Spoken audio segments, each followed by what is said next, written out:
வணக்கம். நியூஸ் தமிழின் தேர்தல் பயணம் நிகழ்ச்சி தொடங்குகிறது. தேர்தல் பயணம் நிகழ்ச்சியிலே இது பொலிட்டிக்கல் மாஸ் நிகழ்ச்சி.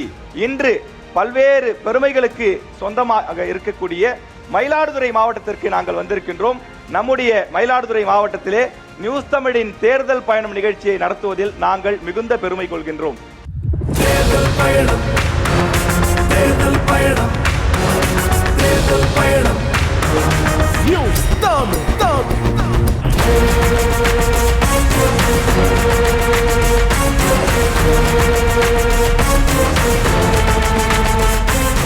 நம்முடைய நிகழ்ச்சிக்கு வந்திருக்கக்கூடிய சிறப்பு விருந்தினர்களை வரவேற்று நான் நிகழ்ச்சிக்குள் செல்லலாம் என்று நினைக்கிறேன்.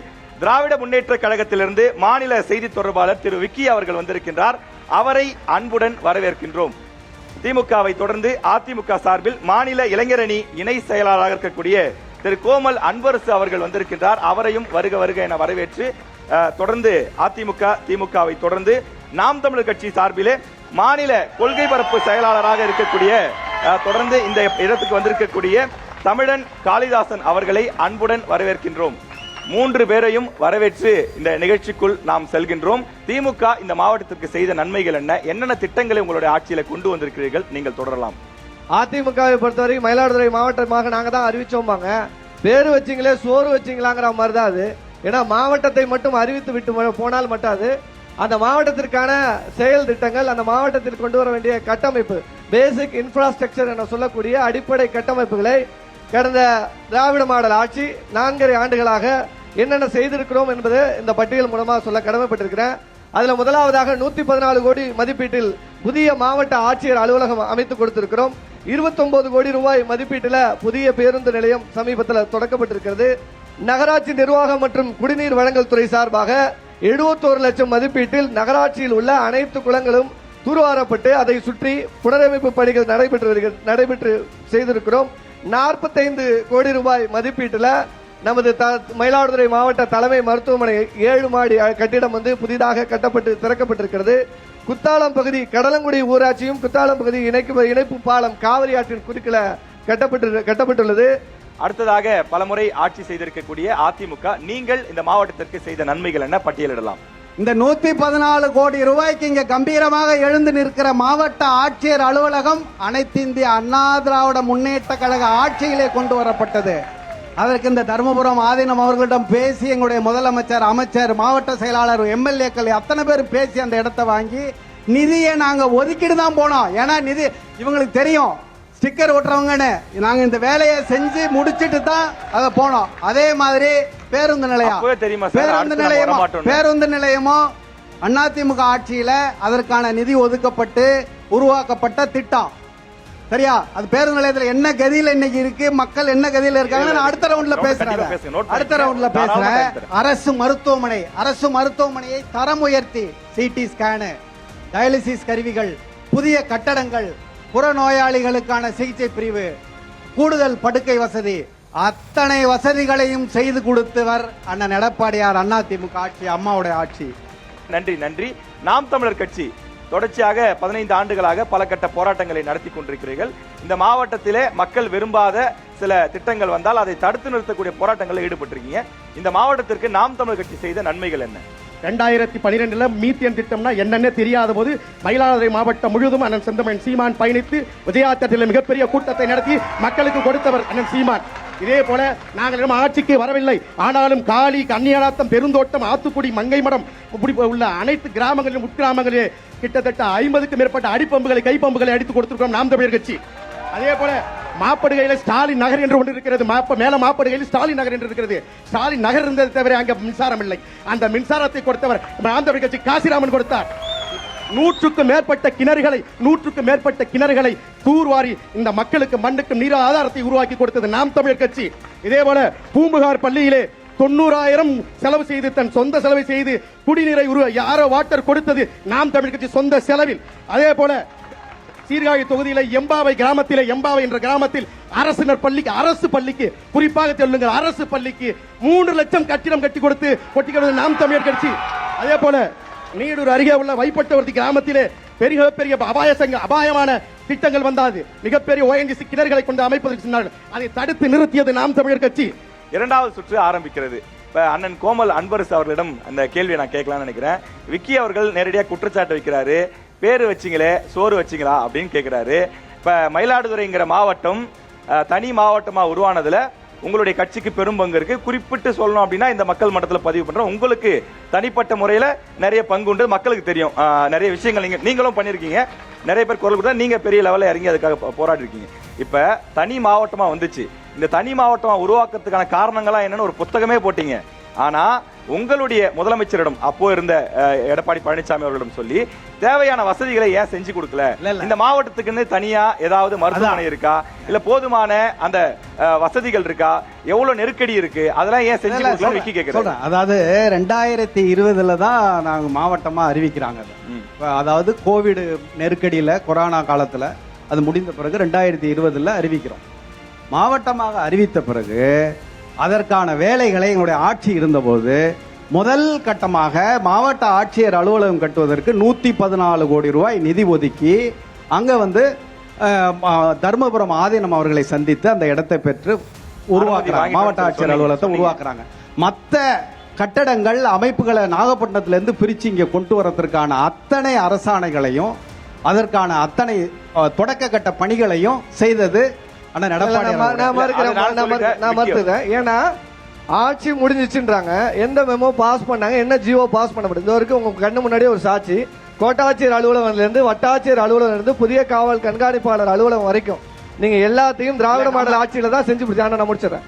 அப்ப 10 ஆண்டுகள் நீங்க பொறுப்புல இருந்தீங்க. என்ன சொன்னாரு, நாங்க தாங்க மயிலாடுதுறை பஸ் ஸ்டாண்டே கொண்டு வந்தோம். இவங்க ஆட்சி காலகட்டத்தில் அம்மையார் ஜெயலலிதா இருந்த போது அரிபரியா மயிலாடுதுறைக்கு புதிய பேருந்து நிலையம்னு சொல்லிட்டு போய் ஏவிசி மண்டபம் இருக்கு, மண்டபத்துக்கு ஏத்தாப்புல இல்ல இடத்துல போய் அடிக்கல் நாட்டி வச்சுட்டு அத 10 ஆண்டுகள் அத பஸ் ஸ்டாண்ட் சொல்லி ஏமாத்துனது அதிமுக. வெயிட் பண்ண அப்ப அத யார் பண்ணா? ஆனா இன்னைக்கு மணப்பிடியில பேருந்து நிலையம் கட்டி முடிக்கப்பட்டிருக்கு, நவீன வசதிகளோடு கட்டி முடிக்கப்பட்டிருக்கு. இன்னைக்கு மயிலாடுதுறைக்குள்ள அதாவது தவறான தகவல்களை பத்திரிகையாளர் எல்லாருக்குமே தெரியும். ஏவிசி கல்லூரிக்கு முன்னாடி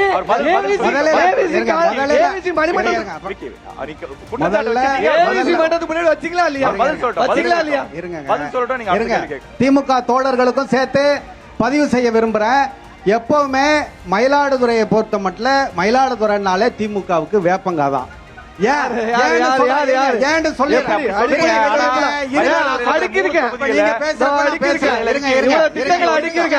யார் செய்யல? பஞ்சாயத்துல அலுவலகம் கோட்டாட்சியர் அலுவலகம் பஞ்சாயத்து போர்டு அலுவலகமா, வட்டாட்சியர் அலுவலகம் பஞ்சாயத்து போர்டு அலுவலகமா?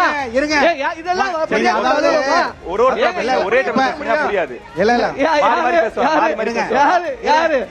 ஏன் இது திமுகவுக்கு மயிலாடுதுறைனா வேப்பங்காயின்னு சொல்றேன்னா, மயிலாடுதுறை மாவட்டம் அறிவிச்சு மயிலாடுதுறை மாவட்டம் செயல்பாட்டுக்கு வந்த பிறகு அவருடைய கட்சி அறிவிப்புல பல ஆண்டு காலம் நாகை வடக்கு மாவட்டம் போட்டவங்க அவங்க.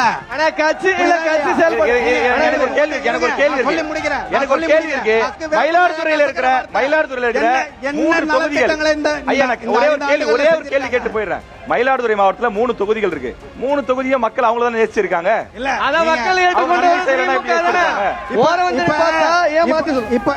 இப்ப வரப்போற தேர்தல்ல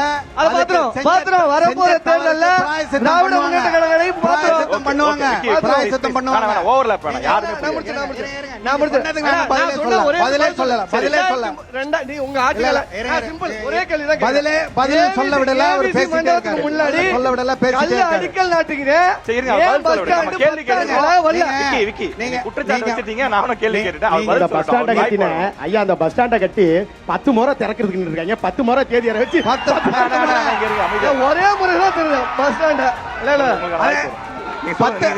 10 முறை திறக்கிறது மட்டும் இல்ல, வர வழியெல்லாம் பாருங்க. நீங்க மயிலாடுதுறை நகரத்துல இன்னைக்கு முழு நாள் இருந்திருக்கீங்க. என்ன அவசரம், அணுகு சாலை கூட போடாம அந்த பஸ் ஸ்டாண்டை திறந்து மாணவ செல்வங்களுக்கு தேர்வு, பொது தேர்வு நடக்கிற நேரம்.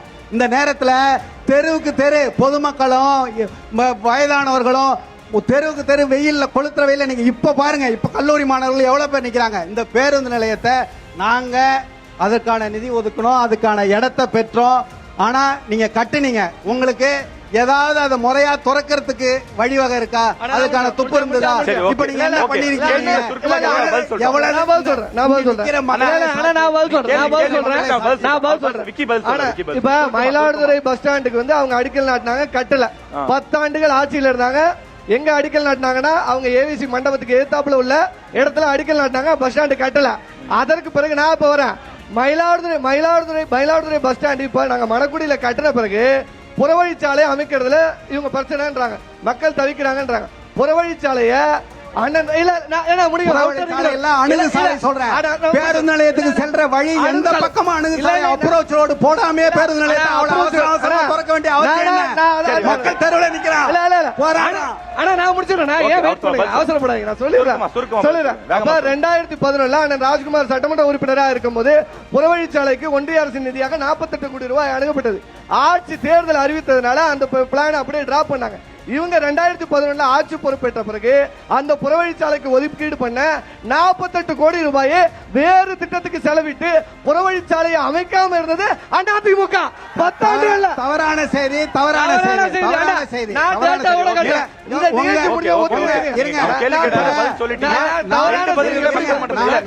ஒரே விஷயத்துக்கான யாரு பேர் வைக்கிறதுங்கிறது பெரிய சிக்கலா இருக்கு. இப்ப யாரு பிள்ளைய பெத்துட்டாங்க, இந்த பிள்ளைக்கு யார் பேர் வைக்கிறதுங்கிறது சிக்கலா இருக்கு. ஆனாவளை வைக்கலாமா ஆவணாவளை வைக்கலாமான்னு போறாங்க. நாம என்ன சொல்றோம், இந்த பேருந்து நிலையத்திற்கு இந்த புள்ளியியல் துறையிலிருந்து வந்த அவங்க திராவிட கட்சியில இருந்த அமைச்சரே நேரா வந்து ஆய்வு செஞ்சாங்க. ஆய்வு செய்யும் பொழுது அவங்க என்ன சொன்னாங்கன்னா, இது தரமற்ற முறையில் கட்டப்பட்டிருக்கு. 3 ஆண்டுகளுக்கு முன்பே இந்த மண்ணு எங்கிருந்து எடுக்கப்பட்டது? இந்த மண்ணு பூம்புகார் சின்னகுடியிலிருந்து எடுக்க வந்த கடற்கரை மண். இந்த மண்ணு தரமற்ற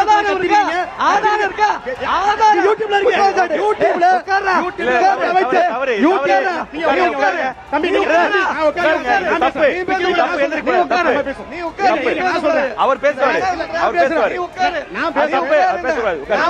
பதில் சொல்ற நீ உட்காரு. இப்ப நீங்க அதாவது தமிழக முதலமைச்சர் 2021 அப்ப எதிர்க்கட்சி தலைவரா இருந்தாரு. நம்முடைய பல்வேறு மாவட்டங்களுக்கு சென்று சுற்றுப்பயணங்கள் போனாரு, நிறைய வாக்குறுதிகள் கொடுத்தாரு. மயிலாடுதுறை மாவட்டத்துக்கும் வந்தாரு. மயிலாடுதுறை மாவட்டத்துக்கு நிறைய வாக்குறுதிகள் கொடுத்திருக்காரு. அதுல சில வாக்குறுதிகள் மட்டும் கேட்கிறேன், அதை கொண்டு வந்திருக்குமா இல்லையாங்கிறத சுருக்கமா சொல்லிட்டீங்கன்னா நம்ம அடுத்தடுத்து போயிடலாம். மயிலாடுதுறை மாவட்டத்திற்கு மருத்துவ கல்லூரி கொண்டு வரப்படும், கொண்டு வந்துட்டீங்களா? அதுக்கு வந்து மத்திய அரசு ஒன்றிய அரசுக்கு ஒப்புதலுக்கு அனுப்பியிருக்கோம். 23 மருத்துவக் கல்லூரிக்கான ஒப்புதல் ஒன்றிய அரசின் வெயிட்டிங்ல இருக்கு. இப்ப என்னன்னா ஒன்றிய அரசு ஒப்புதல் கொடுக்கணுங்க. ஒன்றிய அரசு ஒப்புதல் கொடுத்தா ப்ரொசீட் பண்ண முடியும். இப்ப மதுரையில எய்ம்ஸ் கொண்டு வரலன்னா நம்ம கேக்குறோம், நம்ம செங்கல் தூக்கி வச்சு பிரச்சாரம் பண்றோம். மதுரைக்கு எய்ம்ஸ் எவ்வளவு முக்கியமோ, மதுரைக்கு எய்ம்ஸ் எவ்வளவு முக்கியமோ, மயிலாடுதுறைக்கு மெடிக்கல் காலேஜ் முக்கியம் தானே. நான் மறுக்கல. அப்ப மதுரைக்கு அவர் சொன்ன மாதிரி நம்ம பாராமுகமா இருக்கிறோமா? 2019 நம்மளதான் ஜெயிக்க வச்சாங்க, 2021 நம்மளதான் ஜெயிக்க வச்சாங்க, 2024 மயிலாடுதுறை நம்ம கூட்டணி தான் வெற்றி பெற வச்சாங்க. அப்ப தொடர்ந்து மயிலாடுதுறை மாவட்ட மக்கள் திமுகவை தொடர்ந்து ஆதரிக்கிறாங்க. நீங்க ஏன் மெடிக்கல் காலேஜ் கொண்டு வரல? Let me complete. கல்விங்கிறது கன்கரண்ட் லிஸ்ட். மாநில பட்டியல்ல இல்ல, மத்திய பட்டியல்ல இருக்கு, பொது பட்டியல்ல இருக்கு. அப்ப பொது பட்டியல்ல இருக்கிற ஒரு விஷயத்தை மாநில அரசு செய்ய முடியாது. பேசிக் சென்ஸ். கன்கரண்ட் லிஸ்ட்னா என்னன்னு தெரிஞ்சுக்கணும். கன்கரண்ட் லிஸ்ட்ல பொதுப்பட்டியல் இருக்கிறத ஒரு மாநில அரசு ஒன்றிய அரசு ஒப்புதலுக்கு தான் கேட்க முடியும். மயிலாடுதுறை மருத்துவக் கல்லூரி பரிந்துரையின் ஒன்றிய அரசு ஒப்புதல் இருக்கு. ஏன் 5 அதிமுக முன்னாள் அமைச்சர்கள் மீது உள்ள வழக்குக்கு கவர்னர் ஒப்புதல் தேவை. ஒன்றிய அரசின் அதிகாரங்கள் இருக்கிற இடத்துல ஒன்றிய அரசின் திட்டங்களோட அனுமதியை வாங்கித்தான் நாம செய்ய முடியும். அதனால மயிலாடுதுறை மருத்துவக் கல்லூரி ஒன்றிய அரசு ஒப்புதல் கொடுத்தவுடன் திராவிட மாடல் 2.0 அமைத்துக் கொடுக்கப்படும். ஓகே, இப்ப மயிலாடுதுறைக்கு வந்து இப்ப மருத்துவக் கல்லூரி வேணும் அப்படின்னா மத்திய அரசுடைய ஒப்புதல் வேணும்னு சொல்றீங்க. இது இப்போ இன்னைக்கு நிறைவேற்றப்பட்ட சட்டம் கிடையாது. கல்விங்கிறது பொதுப்பட்டியல் தான் 5 வருஷத்துக்கு முன்னாடி நமக்கு தெரியும். அப்ப நம்ம வாக்குறுதி கொடுக்கும்போது என்ன சொல்லிருக்கணும்?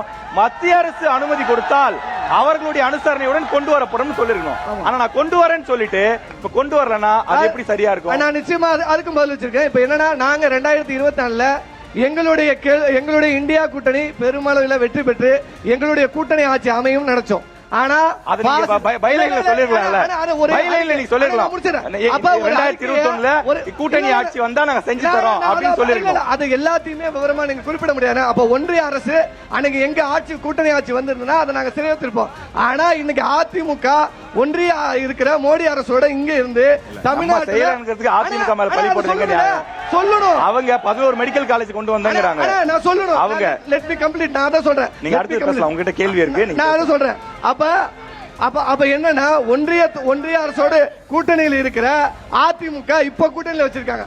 ஒரே ஒரு வார்த்தை, நீங்க மயிலாடுதுறைக்கு கல்லூரி கொடுத்தாதான் நீங்க அவங்க தான் மாவட்டத்தை தனியா பிரிச்சு கொடுத்தது, அவங்க தான் 11 மெடிக்கல் காலேஜ் கொண்டு வந்தது, அவங்க தான் நிறைய விஷயம் செஞ்சிருக்காங்க. நீங்க ஒரு காலேஜ் கூட கொண்டு வரலையே. அதுதான் சொல்றேன் 5 வருஷத்துல நீங்க ஒரு காலேஜாவது கொண்டு வந்தீங்க. அதுக்குதான் சொல்றேன் ஒன்றிய அரசுக்கும் பாஜக ஆளுகிற பாஜகவிற்கும் திமுகவிற்கும் என்ன நடக்குது.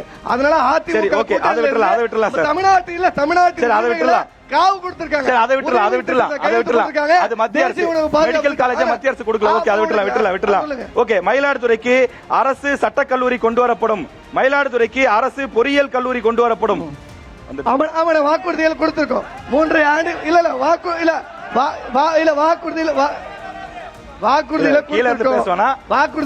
எல்லா வாக்குறுதியிலும் உடனடியாக நிறைவேற்ற முடியாத சூழ்நிலை இல்லை. இன்னைக்கு இருக்கிற நிதி நெருக்கடி எல்லா விஷயங்களையும் நம்ம பார்க்கணும். அப்ப அதற்கும் ஒப்புதல் அப்படிங்கிறது தேவை. நீங்க ஒரு பொறியியல் கல்லூரி தொடக்கணும்னா மாநில அரசு மட்டும் முடிவெடுத்த அதிகாரத்தோட செய்ய முடியாது. அப்ப இதுக்கெல்லாம் இல்ல நான் சொல்றேன், நீங்க நீங்க என்ன இப்படி சொல்றீங்களா? நீங்க இன்னைக்கு தமிழ்நாட்டுக்கு வழங்க வேண்டிய கல்வி நிதி 3000 கோடி, SSCல வழங்க வேண்டிய 3000 கோடிய ஒன்றிய அரசு கொடுக்கல. அதிமுக வாங்கி கொடுக்க சொல்லுங்க, கூட்டணியில் இருக்கிற கட்சி வாங்கி கொடுக்க சொல்லுங்க. அதிமுக வாங்கி கொடுக்க, அதிமுக வாங்கி கொடுக்கிறதுக்கு திமுக கூட்டணிக்கு 39 MP எதுக்கு? சட்டம் நாடாளுமன்றத்தில் கேட்கிறாங்க. மெஜாரிட்டி யாருக்கு இருக்கு? மெஜாரிட்டி கவர்மெண்ட் யாருக்கு இருக்கு? காலேஜே வேணாம் சார், கன்கரண்ட் லிஸ்ட் இருக்கு, வேணாம். மயிலாடுதுறையில குளிர்பதன கிடங்குகள் கட்டி தரப்படும் வந்திருக்கா? ஆமா, அதுக்கான பரிசீலனை கொடுத்திருக்காங்க. மத்திய அரசு பரிசீலனையில இருக்கு. நான் சொல்றதுக்கு நீங்க பதில் எடுத்துக்க கூடாது. இது கிளவரா ஆயிடும். நானும் அந்த மாதிரி கிளவரா பதில் சொல்லுவேன். அப்ப இங்க எது திட்டங்கள் வாக்குறுதி தான். 5 வருஷம் முழுமையா ஆட்சியில் இருந்திருக்கும். 5 வருஷத்துல 1.5 ஆண்டுகள் கொரோனா 2ஆம் அலை. குளிர்பதன கிடங்கு கட்ட எவ்வளவு செலவாகும்? குளிர்பதன கிடங்கு கட்ட எவ்வளவு செலவாகும்? நீ சொல்ல 100 கோடி வச்சுக்கலாமா? 4.5 லட்சம் கோடி பட்ஜெட் போறோம் நம்ம திமுக அரசு. நான் பாராட்டுறேன். இந்த ஆட்சியில மட்டும்தான் வேளாண் துறைக்குன்னு தனி பட்ஜெட் போட்டு நல்ல ஒரு அரசா இருக்கு. ஆனா இந்த மயிலாடுதுறை மாவட்டம் டெல்டா மாவட்டம் விவசாயிகள் நிறைந்திருக்கக்கூடிய மாவட்டம். இந்த மாவட்ட விவசாயிகளுக்கு நீங்க என்ன செஞ்சிருக்கீங்கன்னு தான் கேக்குறேன். கிடங்கு எவ்வளவு முக்கியமான விஷயம், அதையே செஞ்சு கொடுக்கல. 2 லட்சம் விவசாயிகளுக்கு திராவிட மாடல் ஆட்சி பொறுப்பேற்ற பிறகு இலவச மின்சாரத்தை ஒரே ஆண்டு 2 லட்சம் விவசாயிகளுக்கு கொடுத்த இயக்கம் திராவிட மாடல் ஆட்சி. தமிழ்நாடு முதலமைச்சர் 2 லட்சம் இலவச மின் இணைப்புகளை கொடுத்திருக்காரு. நன்றி. அதிமுக மயிலாடுதுறைக்கு ஏதாவது ஒரு ஆர்ட்ஸ் அண்ட் சயின்ஸ் காலேஜ் கொண்டு வந்தீங்களா அப்படின்னு நான் கேட்டேன்னா சொல்லுவீங்க. குத்தாலத்துல இருங்க சார், நான் கேள்வியே முடிக்கல. மயிலாடுதுறை தொகுதிக்கு மணல்மேடுல அரசு கலை அறிவியல் கல்லூரி கொடுத்தது அதிமுக ஆட்சியான எடப்பாடியார் ஆட்சி. வேற பூம்புகார் தொகுதிக்கு 2, மாதிரி மங்கலத்துல அரசு கல்லூரி கொடுத்தது அதிமுக ஆட்சி.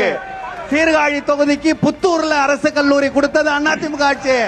நாங்க என்ன செய்யல? குத்தாலத்துல ஒரு அரசு கல்லூரி கொண்டு வந்தீங்களா, அதையும் சொல்லுங்க. ஏங்க அதுதான் மாதிரி மங்கலத்துல. அதுக்கு கம்பரோட பேர் வைக்கணும் நீங்க தானே சொன்னீங்க. இல்ல, கம்பரோட பேர் வைக்கணும் நீங்க தானே சொன்னீங்க. அதாவது நாங்க ஒரு திட்டத்தை கொண்டு வரோம், அதுக்கான நிதி ஒதுக்குறோம். கலை அறிவியல் கல்லூரி செயல்படுது, அரசு கலை அறிவியல் சமுதாய நலக்கூடத்துல செயல்படுது, மயிலாடுதுறை சமுதாய நலக்கூடத்துல செயல்படுது. மயிலாடுதுறை மக்களுக்கு முதலமைச்சர் ஸ்டாலின் திமுக அரசும். சார், என் கேள்வி ரொம்ப சிம்பிள் சார். சொல்லுங்க. மாவட்டத்தை தனியா நீங்க தான் உருவாக்கணும்னு சொன்னீங்க, நல்ல விஷயம், வாழ்த்துக்கள். மயிலாடுதுறை மாவட்டத்தை தனியா கொண்டு வந்தீங்க. இங்க குத்தாலத்துல ஒரு அரசு கலை அறிவியல் கல்லூரி நீங்க தான் கொண்டு வந்தீங்க. காலேஜ் கேள்வியே முடிக்கலையே சார். அப்ப நான் என்ன கேள்வி கேட்க போறேன் உங்களுக்கு தெரிஞ்சிருக்கும். நான் என்ன சொல்றேன், ஒரு திட்டத்தை கொண்டு வரோம், அந்த திட்டத்துக்கான நிதி ஒதுக்குறோம். அடுத்த முறை ஆட்சிக்கு அவங்க வராங்க, வந்தோடனே அதை தொடர்ச்சியா செயல்படுத்த. ஆட்சி காலத்திலே காலேஜ் தொடங்கிருச்சு. இருங்க நான் சொல்றேன், உங்களுடைய ஆட்சி காலத்திலே காலேஜ் தொடங்கிருச்சு. ஒரு கல்லூரி சமுதாய நலக்கூடத்துல எப்படி ஒரு காலேஜ் செயல்படும்? நான் சொல்றத புரிஞ்சுங்க. நீங்க எந்த கல்லூரி ஆரம்பிச்சாலும் தொடக்கத்துல கல்லூரி தொடங்கின உடனே ஒரு சமுதாய நலக்கூடத்துல தான் தொடங்குவாங்களா? பொது இடத்துல தான் ஆரம்பிப்பாங்க, கட்டடங்கள் அப்புறம் தான் கட்டுவாங்க. இல்ல, நீங்க வாங்க, எத்தனை காலேஜ் தொடங்கிருக்காங்க பாப்போம். சரிங்க, நாங்க செய்யல நீங்க சொல்றீங்க. 5 வருஷம் இவங்க என்ன செஞ்சாங்க? சொல்லுங்க, நான் அவர்ட்ட தனியா கேக்குறேன். சொல்லுங்க, நான் அவர்ட்ட மைக் ஆஃப்ல இருக்கு. இன்னொரு கேக்குற மாதிரியான சூழல் இங்க இல்ல. இன்னொரு பேட்ட கேக்குற மாதிரியான ஒரு ஆரோக்கியமான சூழல் இல்ல, அதனால சொல்றேன். இவங்க எந்த அளவுக்கு இந்த மக்களை துச்சமா மதிக்கிறாங்கிறதுக்கு நான் அந்த பேருந்து நிலைய உதாரணம் சொன்னேன்ல. இப்ப அவங்கள பத்தி கேள்வி கேட்டப்ப அவர் என்ன சொன்னாரு? நேரடியா செஞ்சோம் செய்யலங்கற பதில் சொன்னாரு. 11 மெடிக்கல் ஏன் செய்யலங்கறதுக்கான பதில் சொல்லுங்க, நம்ம அடுத்த கேள்விக்கு போயிடலாம். நீங்க தான் வந்து அந்த கல்லூரிக்கு கம்பன் கல்லூரின்னு பேர் வைக்கணும் சஜஸ்ட்லாம் பண்ணீங்க. அதை உருவாக்கணும், அந்த கிரெடிட் எல்லாமே நான் சேர்த்து நான் உங்களுக்கு உத்தரவு கொடுத்தோம், அதுக்கான நிதி ஒதுக்கணும், செயல்படுத்துறதுக்குள்ள அடுத்த ஆட்சி வந்திருக்காங்க. இவங்க என்ன செஞ்சாங்க சொல்லுங்க, அதானே கேக்குறோம். Okay okay sir, thank you sir, நன்றி சார், நன்றி. நாம் தமிழர், இப்ப நாம் தமிழர் கட்சிக்கு என்ன கேள்வி அப்படின்னா, டெல்டா மாவட்டங்கள்ல தொடர்ந்து நெல் மூட்டைகளுக்கு ஒரு 40 ரூபாய் கமிஷன் வாங்கப்படுதுன்ற குற்றச்சாட்டு இருக்கு. அது உண்மைங்களா? அது உண்மையான நிலையங்கள்ல கொள்முதல் நிலையங்கள்ல முதல்ல அந்த கொள்முதல் நிலையமே கிடையாது. அது வெறும் திடல் நடத்தப்படுது. கேள்வி நான் முடிச்சிடறேன். கேள்வி அது உண்மையான கொள்முதல் நிலையம் அல்ல. சாராய கடை இருக்கு. இது கொள்முதல் நிலையம். சொல்லுங்க, கேள்வியை முடிச்சிடறேன். கேளுங்க. இங்க மயிலாடுதுறை மாவட்டத்துல நாம் தமிழர் கட்சி ஸ்ட்ராங்கா தானே இருக்கு. அது ஒன்றும் சந்தேகம் இருக்கும். இருக்கீங்க. நீங்க ஸ்ட்ராங்கா இருக்கும் போது எப்படி ஒவ்வொரு நெல் கொள்முதல் நிலையங்கள்லயும் கமிஷன் வாங்கப்படுது? அதாவது சார், இப்ப என்னன்னா ஆளுங்கட்சியா இருக்கிறவங்க அந்த உள்ள இருக்கிறவங்க வாங்குறாங்க. பிரதான எதிர்கட்சி பிரதான எதிர்கட்சி அதை எதிர்த்து இருக்கணும். நாங்க உள்ளார போகும்பொழுது ரெண்டுக்குள்ள கமிஷன் ஆயிடுச்சு சார். எங்களை உள்ளே உங்களுக்கு புரிஞ்சுங்க சார். உங்களுக்கு அந்த பொறுப்பு இல்லையா? எங்களை உள்ளே இல்ல சார். நாங்க டிஎன்சிசிக்கு வசூலுக்கு போறது இல்ல. அதனால எங்களுக்கு தெரியாது சார். 40 ரூபாய்க்கு நட்டு வாங்குறதா தெரியும். டிஎன்சிசி கூட்டத்துக்கு நாங்க வசூலுக்கு போக மாட்டோம். எங்க சொந்த காசுல கூட்டம் நடத்தினாலும் எங்களுக்கு தெரியாது சார். அப்புறம் தெரிஞ்ச பிறகு ஆர்ப்பாட்டம் நடத்துறோம். திருவாரூர்ல டெல்டா மாவட்டங்கள் எல்லாம் சேர்ந்து 40 ரூபாய்க்கு இந்த மாதிரி வாங்குறாங்க தெரிஞ்ச திருவாரூர்ல இல்ல. எனக்கு என்ன, நாம் தமிழர் கட்சி போராட்டம் நடத்தி அந்த பிரச்சனை தொடருதே. நாங்கள் போராட்டத்தை மக்களுக்கு விழிப்புணர்வை தான் ஏற்படுத்தும். நாங்க ஆண்டு அதிகாரத்துல இல்ல. நான் ஒரு எம்எல்ஏ இருக்கேன். அப்படி சொல்லல. நான் எம்எல்ஏ இருக்கேன். நான் விட்டுறேன் சார். என் ஊர்ல விட்டுறேன் சார். போவேன் சார். எல்லா இடத்துக்கும் போவோம் சார்.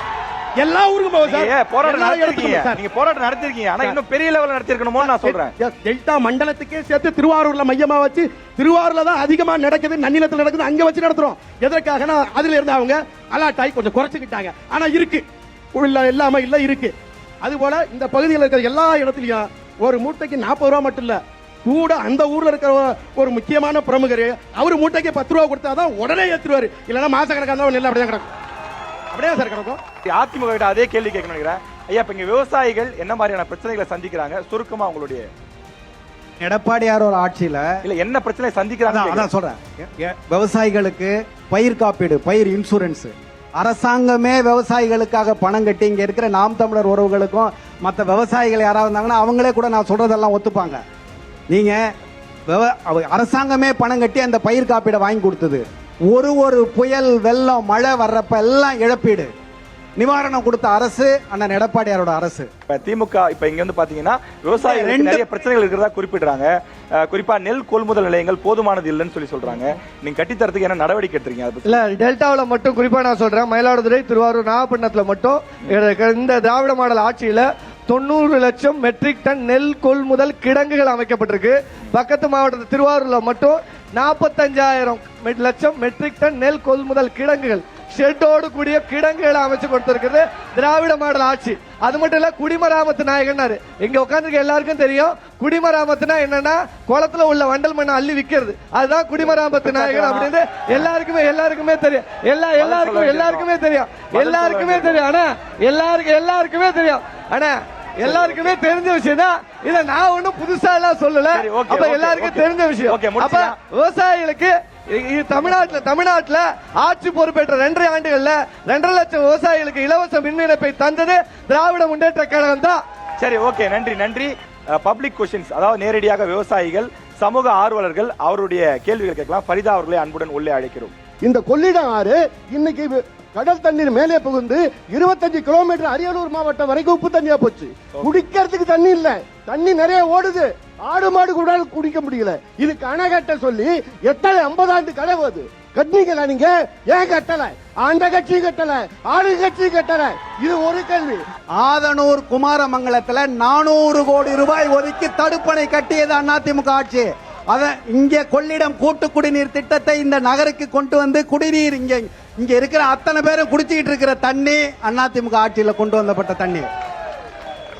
சரி, ஓகே, நன்றி. திமுக இல்ல, திராவிட மாடல் ஆட்சி பொறுப்பேற்ற பிறகு சந்திரபாடி நண்டலாற்றுல கடைமடை நீர் ஒழுங்கு தடுப்பணை வந்து கட்டப்பட்டிருக்கு. அதே போல பாத்தீங்கன்னா சீர்காழி சட்டமன்ற தொகுதியில பழையபாளையம் வெள்ளப்பள்ளம் உப்பநாட்டின் குறுக்கே புதிய உயர்மட்ட தடுப்பு அணை வந்து கட்டப்பட்டிருக்கு. இது நான் முடிச்சிடல, கட்டியிருக்கேன், போய் பாருங்க. நான் என்ன சொல்றேன், உப்பநாட்டுல சந்திரபாடி உப்பநாட்டுல கடற்கரை ஓரத்துல சந்திரபாடி உப்பநாட்டுல கடலுக்கு முன்னாடியே அந்த நீர் ஒழுங்கு நிலையம் வந்து அமைக்கப்பட்டிருக்கு. அதற்கான தடுப்பு சுவர் கட்டப்பட்டது திராவிட மாடல் ஆட்சியில தான். சரி, ஓகே, நன்றி நன்றி. அடுத்த கேள்வி. தென்னிந்தியாவிலே நம்பர் 1 விளங்குனது என்பிகே சக்கரை ஆலை. அதாவது தமிழகத்தில் மட்டும் சொல்ல தென் இந்தியாவில் அப்பேற்பட்ட ஆலையை நாங்கள் வந்தால் இயக்குவோம்னு சொல்லிட்டு 2 கட்சியுமே கொள்ளைப்புறம் போனாக்கா எங்களுடைய வாழ்வாதாரம் என்ன வருது? ஐயா, நாங்கள் விவசாயியா எல்லாம் பட்டியல் போட்டீங்களா? விவசாயிகளுக்கு என்னையா பட்டியல் போட்டீங்க? யார் என்ன பட்டியல் போட்டீங்க எல்லாம் கேட்டாங்க. எங்களுடைய நிலைமைக்கு என்னையா சொல்ல போறீங்க? எங்களுக்கு தீர்வான பதில யார் செய்ய போறீங்க திறமையா சொல்லுங்க. ஓகே ஐயா, உங்க சக்கரை ஆலை திரும்ப திறக்கணும். நாம் தமிழர், நீங்க சொல்லுங்க ஐயா. 2016 தேர்தல் அறிக்கையிலே தமிழ் முழக்கம் சாகுல் மீது வைத்த முதல் கோரிக்கை நடிப்பிசை புலவர் பட்டவர்த்தி தலைஞாயிறு சர்க்கரை ஆலையை நாங்கள் வந்தால் திறப்போம், வரவில்லை என்றால் போராடி பெற்றுக் கொடுப்போம் என்ற முதல்ல நாங்கள் வச்சோம். அதே போல பட்டவர்த்தி சர்க்கரை ஆலையை தொடர்ச்சியாக முன்னாள் முதல்வர் அம்மா ஜெயலலிதா அவர்கள் 110 விதியின் கீழ் ஒரு தொகை ஒதுக்கி உடனடியாக புனரமைப்பு செய்து தொடங்கப்படும் என்று உறுதியளித்தார்கள். ஆனால் அந்த தொகை இதுவரைக்கும் எங்க இருக்குன்னு இதுவரைக்கும் நம்மளுக்கு தெரியல, என்ன செஞ்சிருக்காங்கன்னு தெரியல. அதன் பிறகு இந்த சர்க்கரை ஆலைக்காக தொடர்ச்சியாக ஆளுங்கட்சியினர் அங்கே விவசாயத்துறை அமைச்சரான பக்கத்து மாவட்டத்தில் இருக்கிற ஐயா எம்ஆர்கே பன்னீர்செல்வத்திடம் தொடர்ச்சியாக கோரிக்கை வைத்தார்கள், பார்த்தோம். ஆனால் எம்ஆர்கே பன்னீர்செல்வமே ஒரு சர்க்கரை ஆலை நடத்துவதால் இதற்கு எந்தவித நடவடிக்கையும் எடுக்கவில்லை என்பதுதான் நான் வைக்கிற குற்றச்சாட்டு. ஓகே ஓகே சார், நீங்க நம்முடைய ஆட்சி காலத்துல தான் எம்ஜிஆர் அவர்கள் தான் சர்க்கரை ஆலை திறந்ததா சொல்றாங்க. நம்முடைய ஆட்சி காலத்துல 2017 தான். சில பேருக்கு விவசாயிகள் பொதுமக்கள்னு சொன்னாலும் சில பேருக்கு ஒரு வியாதி இருக்கு. திமுக 2021 கொடுத்த வாக்குறுதி, தேர்தல் வாக்குறுதி, அந்த வாக்குறுதியை நிறைவேற்றலன்னு சொல்றதுக்கு பதிலா 2 பேரும் செய்யலன்னு எப்ப க்ளோஸ் பண்ணாங்க? எந்த ஆண்டு? 2017. அது யாருடைய ஆட்சி? இருங்க. அதாவது மொத்தமா விவசாயிகள் சொல்லிருக்காரு, நம்முடைய ஆட்சி காலத்துல திறந்திருக்கீங்க. பெரிய ஆலையோட சீரழிவு இல்ல ஒரு பெரிய ஆலை மூடப்படும் நிலைமைக்கு வருதுன்னா ஒரு நாள்ல நடக்காது. தொடர்ச்சியான பிரச்சனைகளால விவசாயிகளுக்கு கொடுக்க வேண்டிய நிலுவைத் தொகை அதிகமானதுனால விவசாயிகள் கரும்பு விவசாயத்துல ஆர்வம் இல்லாம அவங்க விட்டதுனால தொடர்ச்சியா நிறைய பிரச்சனைகள். 2026 அண்ணன் எடப்பாடியார் முதலமைச்சரா வந்து அந்த சர்க்கரை ஆலையை உறுதியாக திறப்பார். சரி, ஓகே, நன்றி ஐயா. நீங்க திமுக 5 ஆண்டுகள்ல ஏன் அதை திறக்கிறதுக்கான எந்த நடவடிக்கை எடுக்கலன்னு திறக்கிறதுக்கு சொல்றேன். குற்றச்சாட்டு சொல்றேன். என்கேபி சர்க்கரை ஆலையை பொறுத்த வரைக்கும் அந்த சர்க்கரை ஆலையில பண்ணைக்கு பயன்பெற்ற விவசாயிகளுக்கு நிலுவைத் தொகை பெண்டிங்ல இருந்தது. மாண்புமிகு எங்களுடைய விவசாயத்துறை அமைச்சரான எம்ஆர்கே பன்னீர்செல்வம் அவர்களை எங்களுடைய சட்டமன்ற உறுப்பினர்கள் சந்தித்து கோரிக்கை வைத்த பிறகு அவர்களுக்கு வழங்க வேண்டிய நிலுவைத் தொகை சென்ற ஆண்டு முழுமையாக விவசாயிகள் அனைவரும் வங்கி கணக்கிலும் வைக்கப்பட்டது. இப்பொழுது 28 கோடி ரூபாயில அந்த ஆலையை இயக்குவதற்கான ஆய்வுகள் மேற்கொள்ளப்பட்டு வருகிறது. அதுவும் திராவிட மாடல் ஆட்சியில தான். 2026 சட்டமன்ற தேர்தலில் மீண்டும் ஆட்சி பொறுப்பேற்ற பிறகு என்கேபி ஆலை திறக்கப்படும். இல்ல, நம்ம வாக்குறுதி கொடுத்திருந்தோம், 5 வருஷம் செஞ்சு கொடுத்திருந்தா மக்கள் உங்களை பாராட்டி இருப்பாங்க.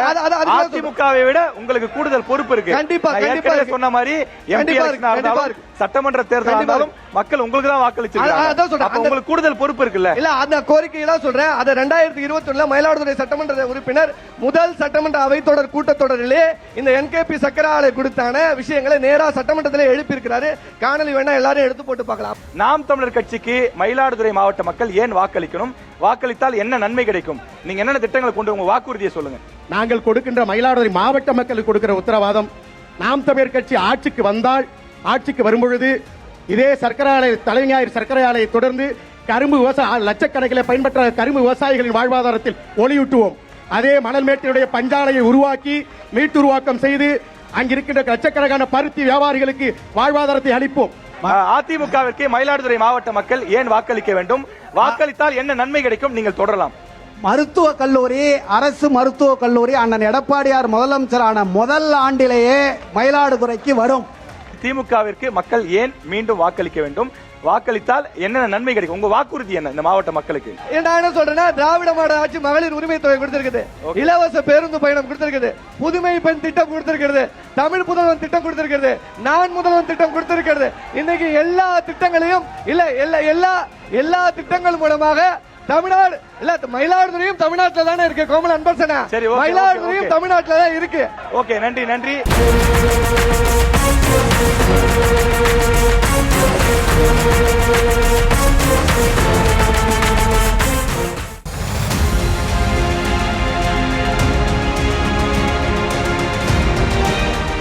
வணக்கம். நியூஸ் தமிழின் தேர்தல் பயணம் நிகழ்ச்சி தொடங்குகிறது. இது college mass segment. News Tamil தேர்தல் பயணக்குழு இன்றைக்கு வந்திருக்கக்கூடிய இடம் மயிலாடுதுறை மாவட்டம். மயிலாடுதுறை மாவட்டத்தில் பல பெருமை மிக்க நம்முடைய கலைமகள் கல்லூரிக்கு நாம் வந்திருக்கின்றோம். தேர்தல் பயணம், தேர்தல் பயணம், தேர்தல் பயணம். நியூஸ் தமிழ்.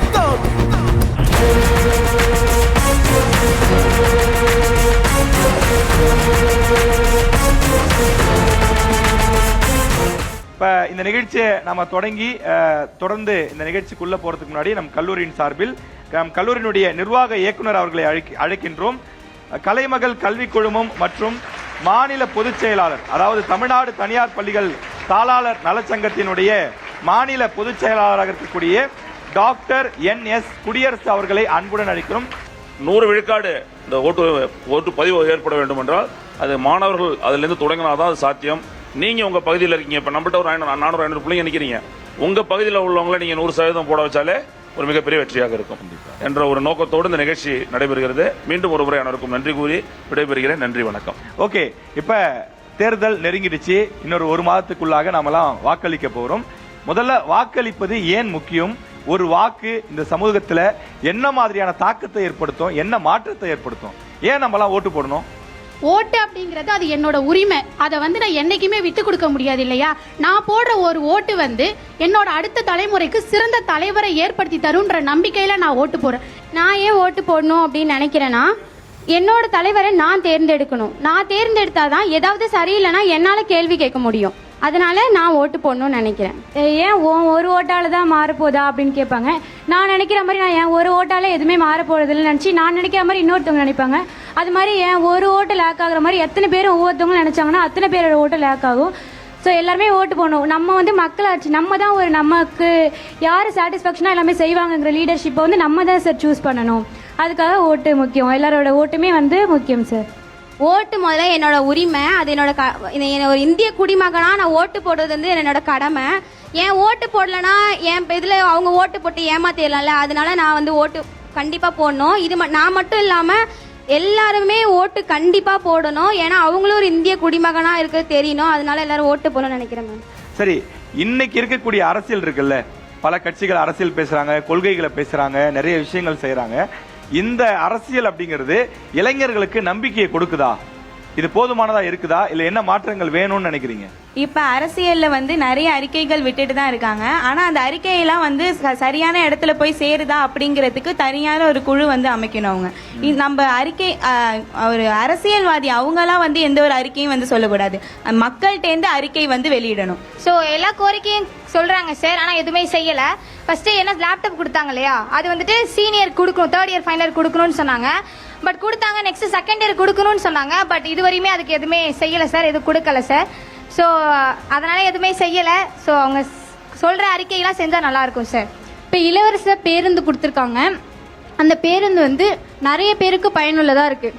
அரசாங்கத்தோட நோக்கம் என்னன்னா, அடித்தடத்தில் உள்ள மக்கள் கூட அந்த பேருந்தை பயணிக்கணும். வீட்டுக்குள்ளே முடங்கி கிடக்கிற பெண்கள் காசு இல்லை அப்படின்றதுக்காக வீட்டை விட்டு வெளில வராமல் இருக்கக்கூடாது அப்படின்னு அந்த நோக்கத்தில் தான் இது பண்ணுறாங்க. அதுதான் அவங்களோட நோக்கமே. அது எல்லா பெண்களுக்கும் போய் சேருதானா? அது இல்லை. இப்போ ஒரு வீட்டில் கன்ஃபார்ம் எல்லாருமே மோஸ்ட்லி ஒரு டிகிரி படிச்சிருக்காங்க. அப்படி படிச்சிருக்கவங்களுக்கு ஒரு வீட்டில் பார்த்தீங்கன்னா எல்லாருமே படிச்சு தான் இருக்காங்க, யாருமே படிக்காமலாம் இல்லை. அப்படி படிச்சிருக்கவங்களுக்கு ஒருத்தவங்களுக்காவது ஒரு வீட்டில் கன்ஃபார்ம் ஒரு கவர்மெண்ட் ஜாப்னுங்கிறது கொடுக்கணும். அப்படி கொடுத்தனா அந்த ஃபேமிலி ரன் ஆகுறதுனா அவங்களோட திரும்ப அவங்க அடுத்த கட்டத்துக்கு போகலாம் அப்படின்னு நான் சொல்றேன். எல்லாருக்கும் அரசு வேலை கொடுப்பதுங்கிறது சாத்தியமா அப்படின்னு தெரியல. சரி, ஓகே, எல்லாருக்கும் அரசு வேலைன்னு சொல்லும் போது இதை ஒரு கட்சி சொல்றாங்க. அது எந்த கட்சின்னு தெரியுமா? எல்லாருக்கும் அரசு வேலை. நாம் தமிழர் கட்சி எல்லாருக்கும் அரசு வேலைகள் வழங்கணும் அப்படின்னு சொல்றாங்க. எப்படி சொல்றாங்க? என்னென்ன வேலைகள் அரசு வேலையில கொடுக்குறீங்க? அது சாத்தியமா அவங்க சொல்றது? அது அரசு வேலை எல்லாருக்கும் வழங்கணுங்கிறது சாத்தியம் இல்லாதது தான் சார். அவங்க அந்த மாதிரி அறிக்கை விட்டுருக்காங்க. சரி, இப்ப ஒவ்வொரு அரசியல் கட்சியும் ஒவ்வொரு கொள்கைகளை பேசுறாங்க. எந்த அரசியல் கட்சியோடைய கொள்கை உங்களை ஈர்த்திருக்கு, அல்லது எந்த அரசியல் கட்சி கொள்கையை வந்து இன்னும் கொஞ்சம் மாத்திக்கணும்னு நினைக்கிறீங்க, இல்ல இந்த கொள்கை எனக்கு ரொம்ப ஈர்த்து இருக்கு, எனக்கு ரொம்ப பிடிச்சிருக்கு அப்படின்னு எந்த கட்சியை வேணா சொல்லலாம். நீங்க ஏன் அந்த கொள்கை உங்களை ஈர்த்து இருக்கு அப்படின்னு சொல்லுவோம். டிவிகேல இருந்து விஜய் சொன்னாரு, வேலுநாச்சியார் பண்ணின்னு கேர்ள்ஸ் சேஃப்டிக்காக ஒன்னு கொண்டு வருவோம் அப்படின்னு சொல்லி, அதனால அது எனக்கு ரொம்ப பிடிக்கும். இப்போ டிவிகே விஜய் வந்துட்டு மாசம் பெண்களுக்கு சானிட்டரி நாப்கின் கொடுக்குறேன்னு சொல்லியிருக்காங்க. ஆனால் இது இப்போ நடந்துக்கிட்டு தான் இருக்குது. ஆனால் வில்லேஜில் உள்ள பெண்களுக்கு வந்துட்டு ஸ்கூல் காலேஜ் பொண்ணுங்களுக்கு கிடைக்கிது, ஆனால் கிராமத்தில் உள்ள பெண்களுக்கு அது கிடைக்கிறது இல்லை. ஆனால் இப்போ வந்து நியாய விலைக்கடையில் கொடுக்கலான்னு சொல்லியிருக்காங்க. அது எனக்கு ரொம்ப பிடிச்சிருக்கு சார்.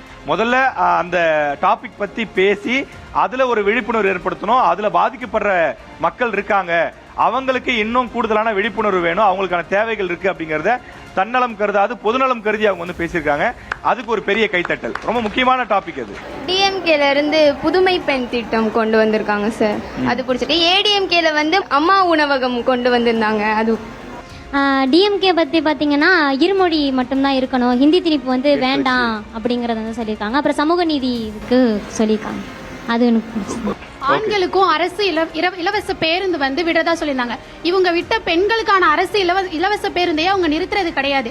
காலேஜஸ் நிறைய கூட்டமா இருக்கிற கிராமங்கள்லயும் சரி, அந்த இலவச பேருந்துங்கிறது எல்லா இடத்துலயும் நிக்கிதானா? கண்டிப்பா கிடையவே கிடையாது. ஓடி போய் எக்ஸாம், நீங்க சொன்னீங்களா சார், ஓடி போய் எக்ஸாமுக்கு வந்து பிடிச்சாங்க அப்படின்னு, அவங்களுக்கு அந்த பொறுப்பு இருந்து, அந்த டிரைவரான அவங்களுக்கு அந்த பொறுப்பு இருந்திருந்தா அவங்க பிள்ளையா இருந்தா அப்படி விட்டுருக்க மாட்டாங்க இல்லையா? அந்த சட்டங்கிறது வந்து, அந்த கொள்கைங்கிறது வந்து கரெக்டா செயல்படல, அதை நான் ஏற்கல அப்படின்னு நான் சொல்றேன். ஏன்னா அது எல்லா இடத்துலயும் எல்லாருக்கும் கரெக்டா பயன்படுதானா இல்ல. இப்போ வந்து அந்த கண்டக்டர்கிட்ட வந்து நாங்க டிக்கெட் கேட்கறோம் அப்படின்னா அவங்களோட முகத்தோட அந்த வாட்டமே எங்களுக்கு ஒரு மாதிரி இருக்கு. அடுத்தடுத்து அந்த பஸ்ல போகணுமா அப்படின்னு தோணுது. என்ன சொல்றாங்க டிக்கெட் குடுக்குறாங்கல்ல சார், கொடுக்கும் போது அந்த ஸ்டாப்பிங்ல நிறுத்த சொன்னா ஏன் அங்க இறங்கிக்க மாட்டீங்களா, இங்க இறங்கிக்க மாட்டீங்களா, அது அந்த மாதிரி கேள்வி கேட்கும்போது அடுத்து அந்த பஸ்ல ஏறணும்னு எங்களுக்கு தோண மாட்டேங்குது. ஏன்னா டிக்கெட் கொடுக்கும் போது முகத்தை சுழிச்சுக்கிட்டு தான் அவங்க டிக்கெட் கொடுக்குறாங்க. அவங்க வேலை பாதிக்குதுன்றது சொல்றாங்க. ஆனா அது அரசாங்கம் அப்படிங்கும் போது அதை அவங்க ஏத்துக்கிட்டு தானே சார் ஆகணும். அது கரெக்டா செயல்படல அப்படின்னு நான் நினைக்கிறேன். இல்ல இப்ப நீங்க காசு கொடுத்து டிக்கெட் வாங்குறப்ப அந்த பிரச்சனை வர்றதில்ல. ஆனா அந்த இலவச பேருந்து இருக்கு இல்லையா சார், அந்த பேருந்துல போகும்போது மட்டும் அவங்க அப்படி பிஹேவ் பண்றாங்கன்னு சொல்றேன். ஓகே, தயவு செய்து இதை பார்க்கக்கூடிய ஆட்சியாளர்கள், அதிகாரிகள், இது பல மாவட்டங்கள் ஏற்கனவே நம்ம திருநெல்வேலியில கூட இதே கருத்தை பதிவு பண்ணியிருந்தோம். இது மயிலாடுதுறை மாவட்டத்திலும் கூட இதே கருத்து எதிரொலிக்கின்றது. எனவே இதில் வரக்கூடிய ஆட்சியாளர்கள் வரக்கூடிய காலங்களில் இதை சரி செய்யணும், இதை கண்காணிக்க தனி அதிகாரிகள் போடணும் அப்படின்னு சொல்லி இந்த நிகழ்ச்சியின் சார்பில் உங்க சார்பில் நம்ம கேட்டுக்கிறோம். ஓகே, நன்றி. இப்ப இருமொழி கொள்கை, மும்மொழி கொள்கை அப்படின்னு ரெண்டு விஷயம் இருக்கு, தெரியும்ல உங்களுக்கு? நீங்க எந்த பக்கம், இருமொழி கொள்கையா மும்மொழி கொள்கையா? தைரியமா பேச விரும்புறவங்க முன்னாடி வந்து பேசுங்க, உங்களுக்கு கருத்து சொல்லுங்க. இப்ப வந்து நான் இருமொழி கொள்கையை வந்து ஆதரிக்கிறேன். ஏன் அப்படின்னா வந்து இப்ப வந்து நம்ம ஊருக்கு நிறைய வட மாநிலக்காரங்க எல்லாம் வராங்க. அவங்க எல்லாம் வந்து இங்க வந்து தான் கத்துக்கிறாங்க. எங்கே தமிழ் எழுதப்படி கத்துக்கிட்டு அவங்க ஒண்ணு வரல, அவங்களுக்கு தேவைக்காக தான் கத்துக்கிறாங்க. அது மாதிரி நம்ம வந்து வெளி மாநிலத்துக்கு போகும்போது நம்ம அங்க போய் கத்துக்கலாம், பேச கத்துக்கிட்டா மட்டும் போதும். அவ்வளவுதான். அங்க தேவை இருந்தா கத்துக்கிறோம்ப்பா, ஃபோர்ஸ் பண்ணாதீங்கப்பா அப்படின்னு மாணவி சொல்றாங்க. ஒரு மூணாவதா ஒரு மொழி கத்துக்கிறது தப்பு இல்லை. எல்லாருக்கும் கத்துக்கணும்னு ஆசை இருக்கிறவங்க எத்தனை மொழி வேணா கத்துக்கலாம். ஆனா கட்டாயமா கத்துக்கணுங்கிறது தான் தப்புன்னு சொல்றேன். இப்போ உலக அளவுல இங்கிலீஷ்னு ஆங்கிலம்னு ஒன்று இருந்தா போதும்னு தானே சொல்லிக்கிட்டு இருக்காங்க. எங்க போனாலும் நம்ம சர்வே பண்ண முடியும்ல ஆங்கிலம்னு ஒன்று கத்துக்கிட்டா. அதையா மூணாவதா ஒரு மொழி கத்துக்கிட்டே ஆகணும்? அது அவசியம் இல்லை. நம்மளுக்கு விருப்பம் இருந்தா கண்டிப்பா கத்துக்கலாம். ஆனா அவசியமா என்னன்னு கேட்டா அது இல்லை. நான் இப்ப கொரியா அந்த மாதிரி போறேன்னு வச்சுப்போம், அங்க போறேன்னா நான் அப்ப அங்க கொரியா தானே கத்துக்கணும். அப்ப விருப்பப்பட்ட நான் எங்க போறேனோ அந்த லாங்குவேஜை நான் கத்துட்டு போறேன். ஏன் ஹிந்தின்னு அதை குறிப்பிட்டு ஏன் சொல்றீங்க? இல்ல, ஹிந்தின்றத குறிப்பிட்டு எங்கேயுமே சொல்லல. விருப்பப்பட்டு தேர்டா மூணாவதா ஒரு மொழி கத்துக்கலான்றத சொல்றாங்க. விருப்பப்பட்டு கத்துக்கலாம் சார். ஆனா இந்த ஆங்கிலத்தோட ஹிந்தியை இணைக்க பாக்குறீங்க. மும்மொழி கொள்கை கட்டாயம், அது மும்மொழி கொள்கைங்கிறது கட்டாயமா தானே நீங்க சொல்றீங்க. அந்த கட்டாயம் எங்களுக்கு வேணாம். நாங்க வேலை பார்க்குற இடத்துல நாங்க அங்க தேவைன்னா நாங்க கத்துக்கிறோம். சரி, இப்ப என்ன அப்படின்னா மயிலாடுதுறையில் இருக்கக்கூடிய அரசு பஸ் ஸ்டாண்ட், பேருந்து நிலையம், அது எப்படி இருக்கு அப்படிங்கிறது தான் என்னுடைய கேள்வி.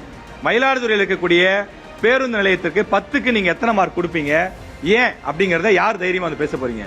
10க்கு எத்தனை மார்க்குன்னு கேட்டா நாங்க மார்க்கே கொடுக்க முடியாது சார். ஏன்னா அவ்வளவு மோசமா இருக்கு மயிலாடுதுறை. ஜீரோவா?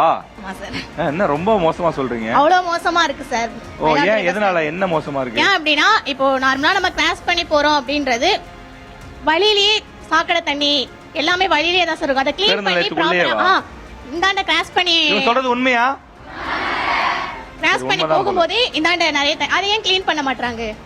அதான் சார் இங்க நகராட்சி இருக்கு, துப்புரவு பணியாளர்கள் இருப்பாங்க, அவங்க எல்லாம் பண்றது இல்லையா? ப்ராப்பரா பண்றது இல்ல சார். கடமைக்கு தான் பண்றாங்க.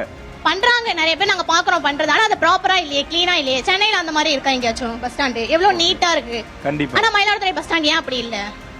மயிலாடுதுறை மக்கள் என்ன பாவம் செஞ்சிருக்கோம் அப்படின்னு கேக்குறீங்க, அதானே?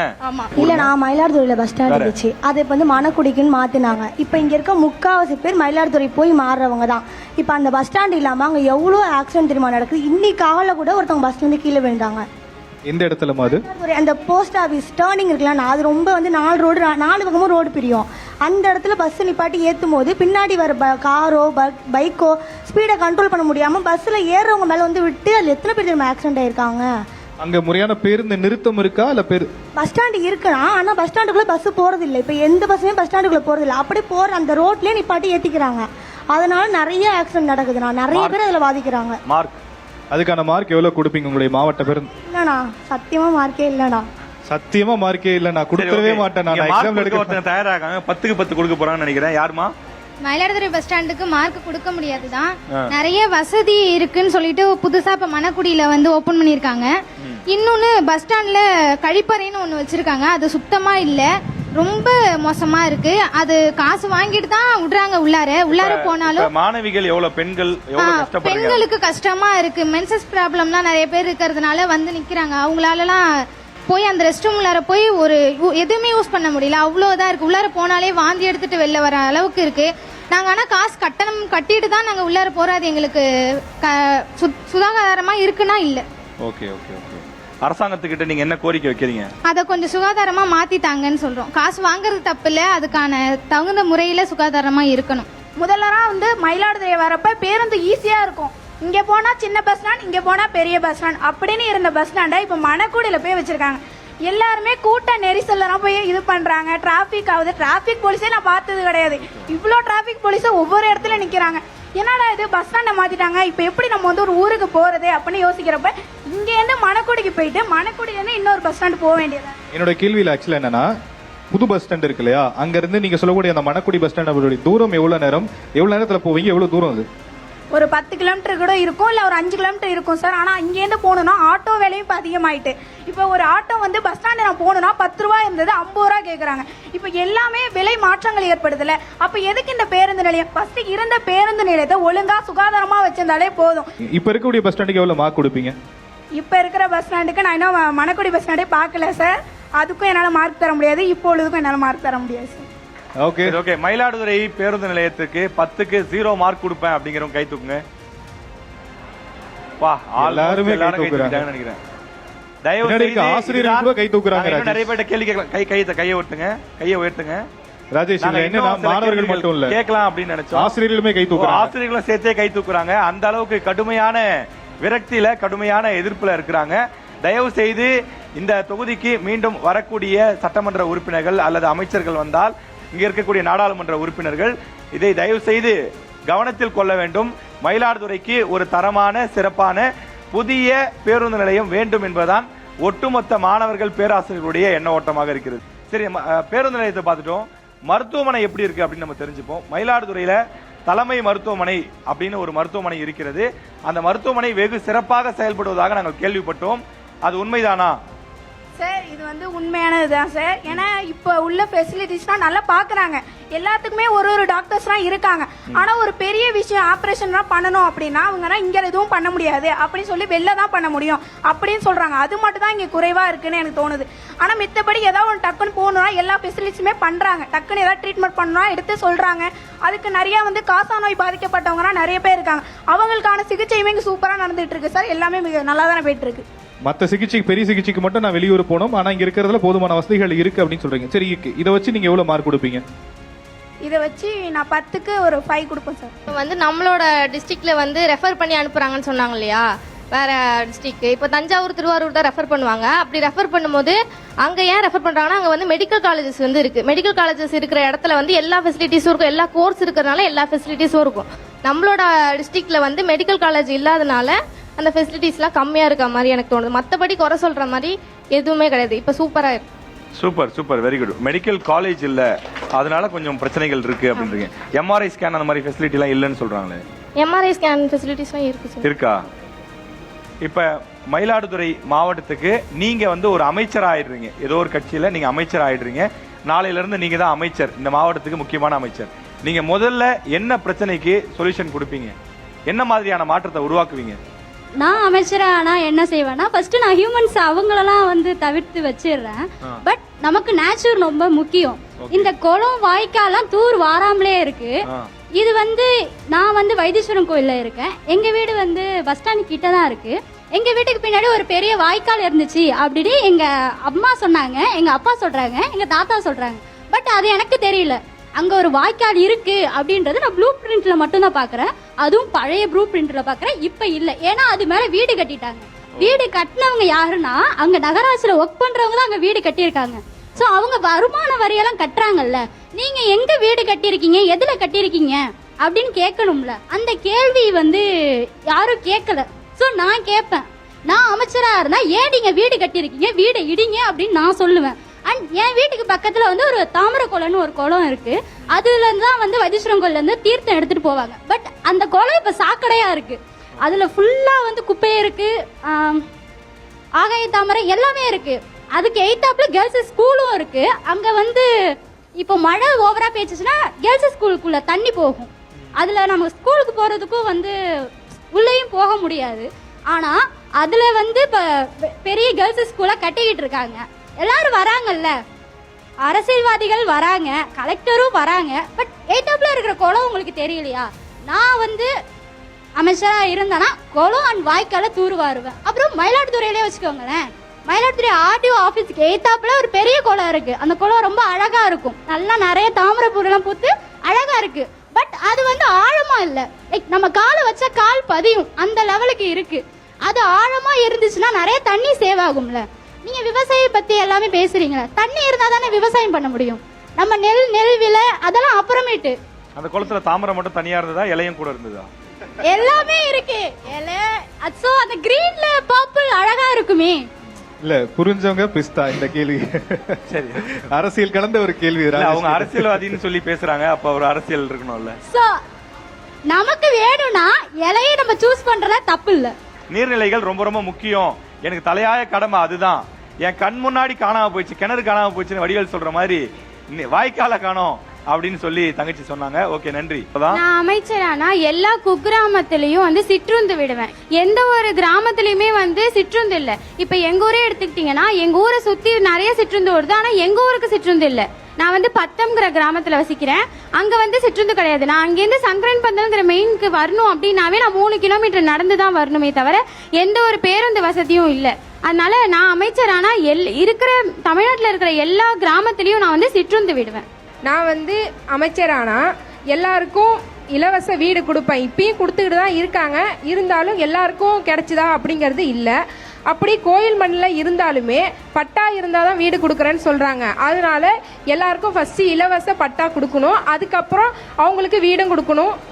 நான் அமைச்சராக இருந்தால் கண்டிப்பாக நான் செய்வேன். குடும்பத்துக்கான வீடுன்னு சொல்கிறீங்களா இல்லை எல்லாருக்கும்? எல்லாருக்குமே தான் சார். நான் அமைச்சரானா ஃபர்ஸ்ட் வந்து ட்ரக்ஸை தான் ஒழிக்கணும். அதுதான் இப்போ வந்து ரொம்ப எல்லா இளைஞர்களுமே சின்ன சின்ன குழந்தையிலேருந்து பார்த்தாங்கன்னா இப்போ ஒரு ஸ்கூல் படிக்கிற பசங்க முதற்கொண்டு அதிகமாக அந்த ட்ரக்ஸை தான் யூஸ் பண்ணுறாங்க. ஃபர்ஸ்ட் அந்த ட்ரக்ஸை தான் ஒழிக்கணும்னு நான் கேட்டுக்கிறேன். நான் அமைச்சரானா இங்கே மயிலாடுதுறை மாவட்ட அக்ரிகல்ச்சர் காலேஜ் இல்லை, நான் அது வரை கொண்டு வருவேன். மயிலாடுதுறை மாவட்டம் சார்ந்த முக்கியமான பிரச்சனைகள், அதற்கான தீர்வுகளை நான் என்ன கொடுப்பேன் என்று மாணவிகள் சொல்லிக் கொண்டிருக்கிறார்கள். மாணவிகள் மட்டும் சொன்னால் போதுமா? இங்க பேராசிரியர்களாக நாங்களும் எங்கள் தரப்புல வந்து கோரிக்கை வச்சிருக்கிறோம். நான் அமைச்சரானாக்க மயிலாடுதுறை பாதாள சாக்கடைக்கு சிறந்த தீர்வு காணணும். ஏன்னு கேட்டிங்கனாக்கா அந்த பகுதியில் உள்ள மக்கள் எல்லாருமே அதனால் பாதிக்கப்படுறாங்க. அதுலேருந்து வர கழிவு நீர் வந்து கிட்டத்தட்ட ஒரு 15 கிலோமீட்டர் ட்ராவல் பண்ணி போகுது. இதுக்காக நாங்கள் எவ்வளோ முன்னெடுப்புகளை எடுத்து பார்த்துட்டோம். எங்கள் பகுதி வாழ் மக்கள் நலமோடு வாழ்வதற்கு இந்த நியூஸ் தமிழ் எங்களுக்கு ஒரு உதவி செய்யணும். நாங்கள் அதாவது விருப்பப்படுறோம்.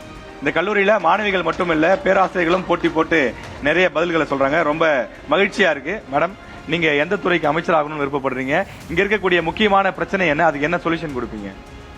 இல்லை, அமைச்சர் ஆகணும் அப்படிங்கிறது இல்லை, எனக்கு ஆசிரியராக ஒர்க் பண்ணுறது தான் எனக்கு பெருமை. அமைச்சராகவோ அரசியல்வாதியாக ஆகணுங்கிற எந்த ஒரு நோக்கமும் இல்லை. ஒரு சாதாரண பொதுமக்களாக நாங்கள் சொல்ல விரும்புகிறது என்ன அப்படின்னா, எந்த அரசியல் கட்சி இந்த தமிழகத்தை ஆண்டாலும் எங்களுடைய அடிப்படை கோரிக்கை என்ன அப்படின்னா, எங்களுக்கு இலவசமாக நீங்கள் பட்டா வழங்குங்க, சிட்டா வழங்குங்க, இலவச மருத்துவம் கொடுங்க, இலவச கல்வியை கொடுங்க. இதையெல்லாம் இலவசமாக ஒரு நாட்டுக்கு கொடுக்க வேண்டியது உங்களுடைய தலையாய கடமை. அதை நாங்கள் தலை வணங்குகிறோம். ஆனால் எங்களுக்கு இலவசமாக எந்த பொருட்களையும் கொடுத்து எங்களை இழிவுபடுத்தாதீங்க. ஏன்னா எங்களுக்கு இலவசமாக நாங்கள் வாங்கிக்கிறோம். எங்களுக்கு நல்ல தரமான கல்வி, தரமான சுகாதாரம் இது இருந்தால் போதும், தரமான மருத்துவம் இது இருந்தால் நாங்கள் போதும். நாங்கள் எங்களுக்கான தேவைகளை நாங்கள் நிறைவேற்றிக் கொள்வதற்கு எங்களுக்கு படித்த படிப்பிற்கான வேலை, நிச்சயமா அதற்கான தொழில் நிறுவனங்கள் வளரணும். இங்க கருத்து தெரிவித்த அனைவருக்கும் மிக்க நன்றி. ஒரு உறுதிமொழி ஒன்று எடுத்துடலாமா? என் வாக்கு, என் வாக்கு, என் உரிமை, என் உரிமை, என் கடமை, என் கடமை. என் வாக்கு விற்பனைக்கு அல்ல, என் வாக்கு விற்பனைக்கு அல்ல. தேங்க்யூ. இங்கிருந்து மகிழ்ச்சியோடு விடைபெறுகின்றோம். அனைவருக்கும் மனமார்ந்த நன்றியை தெரிவித்துக் கொண்டு விடைபெறுகிறோம். நன்றி, வணக்கம்.